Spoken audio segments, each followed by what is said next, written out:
Rut, hoofstuk 2.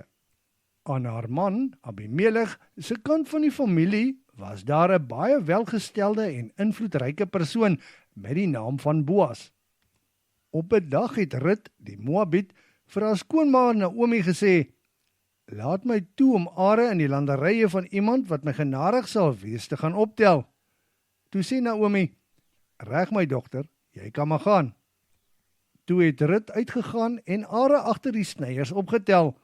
Die land waarop sy dit gedoen het, het aan Boas, die familielid van Abimelech, behoort. Juis op daardie oomblik kom Boas van Bethlehem af daaraan. Hy het sy snyers gegroet: "Die Here sal met julle wees." En hulle het teruggeantwoord: "En die Here sal u seën." Hy vra toe vir sy voorman: "Wie is daardie jong vrou daar?"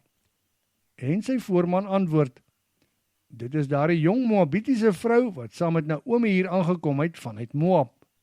Sy het aan my gevra: 'Mag ek asseblief are wat geval het agter die snyers optel?' Sy is al van vroegoggend af aan die gang en het nog nie 'n behoorlike blaaskans gevat nie, want sy het ook nog nie baie are opgetel nie." Daarop sê Boas vir Rut: "Dogter, luister tog vir my. Moenie na ander lande toe gaan om are op te tel nie. Bly hier saam met my werksmense. Gaan saam met hulle oral waar hulle op my landerye oes. Kyk, ek het my arbeiders opdrag gegee om jou nie te pla nie. En wanneer jy dors raak, kan jy gerus water uit die kruike drink wat hulle geskep het." Rut het op haar knieë geval en gesê: "Hoekom is u so goed en gee u om vir 'n buitelander soos ek?" Waarop Boas antwoord: "Ek is volledig ingelig oor dit wat jy alles vir jou skoonma gedoen het, selfs na jou man se dood. Jy het selfs jou ouer huis en geboorteland vaarwel toegeroep, en dit vir 'n volk wat jy glad nie geken het nie. Nou skuil jy onder die vleuels van die Here, die God van Israel. Mag hy jou vir al jou weldade beloon." En sy sê: "Dankie dat ek soveel genade in die oë vind, my Heer. Vandag het ek troos gevind by u, en ek voel goed in my hart, al is ek nie een van die werksmeisies nie." Toe etenstyd aanbreek, het Boas haar nader geroep en gesê: "Kom eet 'n stukkie brood saam met ons. Jy is welkom om dit in die doopsous te druk."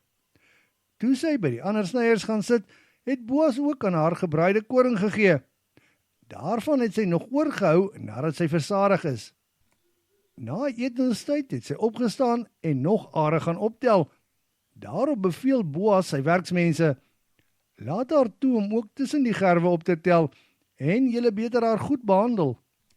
Julle moet ook are uit die bondels trek en op die grond laat val, dan kan sy dit optel, en moenie met haar beklei nie." Tot laatmiddag toe het Rut are op die landerye opgetel.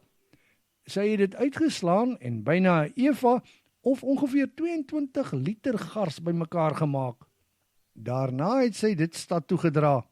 Naomi, haar skoonma, het gesien hoe baie sy opgetel het.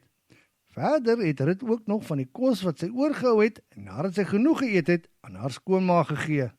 Toe vra haar skoonma: "Op wie se landery het jy vandag are opgetel? Die man moet geseën word omdat hy so goed vir jou was." Sy sê toe vir haar skoonma by wie se landerye sy are opgetel het: "Ek het vandag op die lande van 'n man met die naam van Boas gewerk." Toe sê Naomi vir haar skoondogter: "Wel, hy het nie versuim om sy trou te bewys aan die wat lewe en die wat reeds gesterf het nie. Mag die Here hom daarvoor seën. Kyk, die man is 'n naby familielid van ons, een van jou lossers." En Rut, die dogter uit Moab, vertel verder: "Hy het vir my gesê om die hele oestyd saam met sy werkers op sy landerye te wees." Toe antwoord Naomi vir Rut, haar skoondogter: "Dit is 'n baie goeie ding as jy saam met sy werkers kan wees, my dogter. Dan sal daar nie enige man wees wat jou leed wil aandoen nie." Dit is hoe Rut by die werkmeisies van Boas aangesluit het tot aan die einde van die gars en koringoes. Sy het saam met haar skoonma in een huis gebly.